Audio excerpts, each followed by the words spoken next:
What up, Naughty Steppers? It's Connor Whitmore here again with another video for you on the Nawtystep channel. And it is time once again to tell you about some amazing producers that are ridiculously slept on. The third part of my 5 producers you must follow series, gonna give some love to a few lesser known producers who I feel are doing great things and deserve a shout out for that. The only rule here being that each artist must have under 10k followers on SoundCloud, some of whom you may already be familiar with, and others it will be more of an unveiling. No particular order here, a few reasons for each on why I think they're so good and worth your follow and attention. After following them, I fully recommend giving their SoundCloud pages a good rinsing when you can, all of which are linked in the description. I'll also be suggesting a few tracks for each one to get you started and give you an insight into their respective sounds. And so, without further ado, the first artist in part 3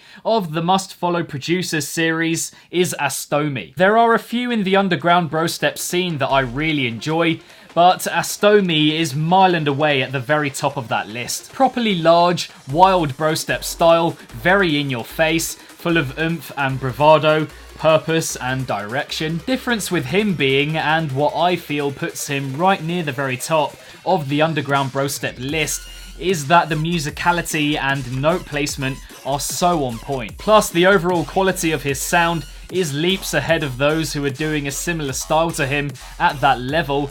The production is very clean. If you enjoy the Barely Alive and Jarvis approach to dubstep production, then you will enjoy stony a fair bit.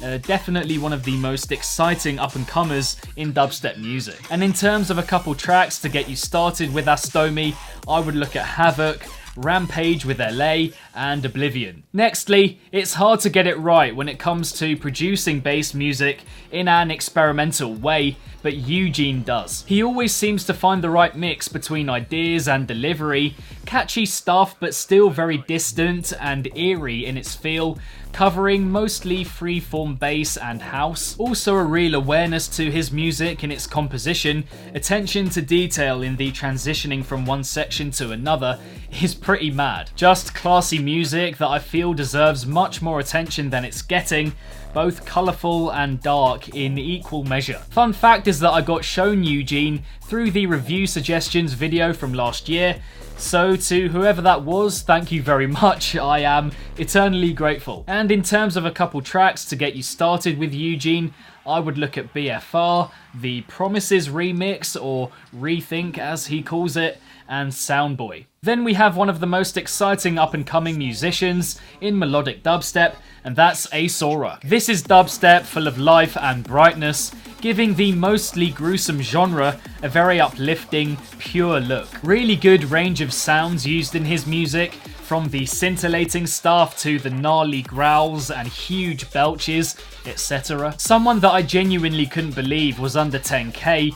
The quality of his production has just got better and better over the last year or so. If you enjoy Must Die, Chime, Xylent, anyone who naturally weaves musicality and colour into their dubstep, then Eric Seal is your man. And in terms of a couple tracks to get you started with Sora, I would look at Ensnared, Baguette Boys, and Lost. Penultimately, we have, in my opinion, one of the most exciting acts emerging in bass music, and that's Monuman. The alias of drum and bass producer Emperor, this is him taking his production down much moodier, weightier avenues. Extremely full and rich in its construction, also with the ability to completely flip in terms of the emotion and mood of it. Each track with its own story and direction really lures you in and has that element of surprise to keep you on your toes. Don't think it'll be long before he reaches 10k as more and more people kind of work out who he is,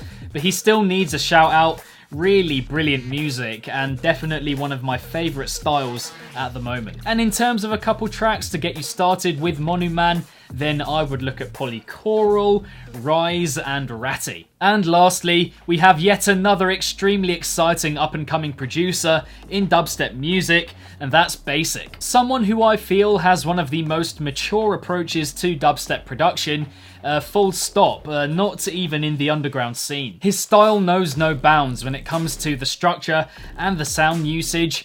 It has this amazingly free-spirited, off-the-wall vibe to it. Very metallic and industrial, sometimes really honing in on that, and other times a little more cartoonish, almost comedic, making his style quite surreal in a way, but it's the cleverness of it that makes it infectious. A huge talent, another I can't believe is under 10k, so get following. And in terms of a couple tracks to get you started with Basic, then I would look at Fracture, Devil's Right Hand Man, and Tantrum Taker. And so there we have it for the Must Follow Producers Part 3.